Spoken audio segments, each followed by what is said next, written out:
ಬಿಡದಿಯ ರೈತರು ಒಂದು 100 ಜನ ನನ್ನನ್ನು ಬಂದಿದ್ರು, ಕೆಲವು ಪ್ರತಿನಿಧಿಗಳು ಬಂದಿದ್ರು, ಕೆಲವರೆಲ್ಲ ಹೊರಗಡೆ ಇದ್ದಾರೆ.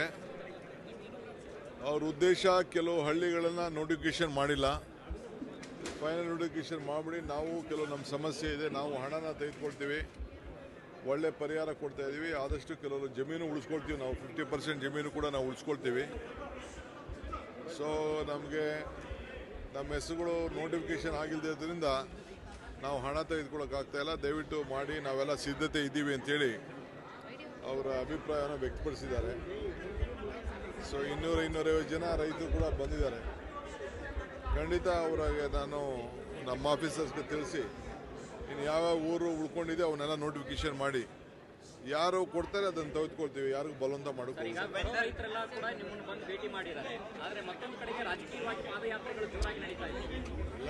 ನೋಡ್ರಿ, ಅಲ್ಲಿರೋರೆಲ್ಲ ನಾನು ಲೆಕ್ಕ ಹಾಕ್ಸ್ಬಿಟ್ಟಿದ್ದೀನಿ. 160 ಜನ ರೈತರು ಮಾತ್ರ ಅಲ್ಲಿದ್ದರು, ಮಿಕ್ಕಿದವರೆಲ್ಲ ಚನ್ನಪಟ್ಟಣ, ರಾಮನಗರ, ಮಂಡ್ಯ, ಮೈಸೂರು, ತುಮಕೂರು ಅಲ್ಲಿಂದ ಬಂದಂಥವ್ರು. ನಾನು ರಾಜಕೀಯಕ್ಕೆ ಪಾಪ ಅವ್ರು ಮಾಡೋರು ಬೇಡ ಅನ್ನೋಕ್ಕಾಗ್ತದ? ಪ್ರಜಾಪ್ರಭುತ್ವ ವ್ಯವಸ್ಥೆಯಲ್ಲಿ ಹೋರಾಟ ಮಾಡಲಿ. ಇವತ್ತು ಪಾದಯಾತ್ರೆ ಮಾಡಿದ್ರು ನಾವೇನು ಬೇಡ ಅಂತ ಏನಿರ್ತದೆ, ದಿನಾ ಪಾದಯಾತ್ರೆ ಮಾಡಲಿ, ದಿನ ಹೋರಾಟ ಮಾಡಲಿ, ನಮಗೇನು ಅದಕ್ಕೆಲ್ಲ ನಾನು ಅವ್ರಿಗೆ ನಮ್ಮ ಪೊಲೀಸ್ ಆಫೀಸರ್ ಕೇಳಿದ್ದೀನಿ, ಎಲ್ಲ ಅವ್ರು ಎಷ್ಟು ಬೇಕಾದ್ರೂ ನಡೀಲಪ್ಪ ಬಿಟ್ಬಿಡಿ ಅವ್ರನ್ನ ಅಂತ ಹೇಳಿದ್ದೀನಿ. ಕುಮಾರಸ್ವಾಮಿ ಅವರು ಅಸಮಾಧಾನಿತರಿಗೆಲ್ಲ ಮುಕ್ತ ಆಹ್ವಾನ ಕೊಟ್ಟಿದ್ದಾರೆ. The party president's candid confession in Shivamogga that farmers are taking compensation. First you spoke Kaveri water issue. Of course, it is a fact. Whatever Mr. Vijendra has spoken is true. Farmers now also you saw all the farmers wanted to take compensation. It is true. And see, when when BJP government was there, when 11,000 acres, 10,000 acres, 1,000 acres farmers took, BJP gave them money.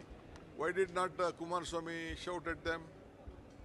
Why did not other people create problem?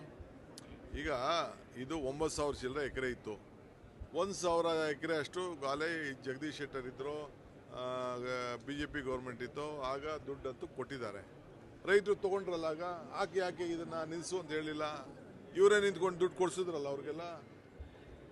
ಅದು KDBಯಿಂದ ಅದೇ ಈ notification ಆಗಿ ಜಮೀನು ಬೇಕೇನೆ ದುಡ್ಡು ಕೊಡಿಸಿದಾರಲ್ಲ, 80 ಲಕ್ಷ 90 ಲಕ್ಷ ಕೊಡಿಸಿದಾರೆ, ಯಾಕೆ ಅವ್ರು ನಿಲ್ಲಿಸಲಿಲ್ಲ? ಅಸೆಂಬ್ಲಿಲಿ ಚರ್ಚೆ ಮಾಡಲಿ, ಅದೆಲ್ಲ ನಾನು ಮಾತಾಡ್ತೀನಿ. ನಾನು ಈಗ ಪಾಪ ರೈತರುಗಳು ನಮ್ಮ 2-3 ನೋಟಿಫಿಕೇಶನ್ನ ಬಿಟ್ಬಿಟ್ಟಿದ್ದೀರಿ ಅಂತ ಹೇಳಿದ್ದಾರೆ, ಅದನ್ನು ನಾನು ಕೇಳ್ತೀನಿ, ಎಂತಕ್ಕೆ ಬಿಟ್ಟರು ಏನು ಬಿಡಲ್ಲ, ಯಾವುದು ಬಿಡ್ತಾ ಇಲ್ಲ. ಪಾಪ ರೈತರಿಗೆ ತೊಂದರೆ ಆಗಬಾರ್ದು ರೆಡ್ ಝೋನಿಂದ ಅಂತೇಳಿ ಅವರೆಲ್ಲ ಬಂದು ನಾವು ದುಡ್ಡು ತೊಗೋತೀವಿ, ನಾವು 10 ಜನ ಅರ್ಧ ಉಳಿಸ್ಕೊಳ್ತೀವಿ 50% ಅಂತ ಪಾಪ ಖಾತರಿಯಿಂದ ಬಂದು ಕೇಳ್ಕೊಂಡ್ರು. ನಾನು ಅಧಿಕಾರಿಗಳ ಹತ್ರ ಮಾತಾಡ್ತೀನಿ. So portfolio allocations can be expected to be done today, sir? Today we'll do it.